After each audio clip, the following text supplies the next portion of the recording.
بسم اللہ الرحمن الرحیم۔ السلام علیکم ورحمۃ اللہ وبرکاتہ۔ ڈیلی اسلامک انفارمیشن میں تمام دوستوں کو خوش آمدید کہتا ہوں۔ دوستو، صحیح بخاری کی حدیث ہے، volume 9، book number 93، book of توحید، حدیث نمبر 490۔ رسول کریم صلی اللہ علیہ وآلہ وسلم نے فرمایا، جو شخص اپنے بستر پر جائے تو اسے چاہیے کہ اسے اپنے کپڑے کے کنارے سے 3 مرتبہ صاف کر لے اور یہ دعا پڑھے: اے میرے رب، تیرا نام لے کر میں اپنی کروٹ رکھتا ہوں اور تیرے نام ہی کے ساتھ اسے اٹھاؤں گا۔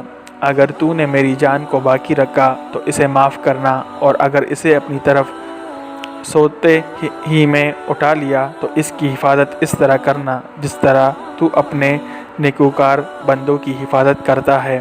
اس روایت کی مطابقت یحییٰ اور بشر بن الفضل نے عبید اللہ سے کی ہے، ان سے سعید نے، اور ان سے ابو ہریرہ رضی اللہ تعالی عنہ نے، اور ان سے نبی کریم صلی اللہ علیہ وآلہ وسلم نے، اور زہیر، ابو زمرہ اور اسماعیل بن زکریہ نے عبید اللہ سے یہ اضافہ کیا کہ ان سے سعید نے، ان سے ان کے والد نے، اور ان سے ابو ہریرہ رضی اللہ تعالی عنہ نے، اور ان سے نبی کریم صلی اللہ علیہ وآلہ وسلم نے فرمایا، اور اس کی روایت ابن عجلان نے کی، ان سے سعید نے، ان سے ابو ہریرہ رضی اللہ تعالی عنہ نے، اور ان سے نبی کریم صلی اللہ علیہ وآلہ وسلم نے۔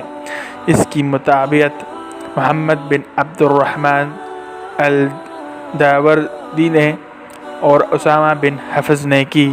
شکریہ دوستو حدیث سننے کا۔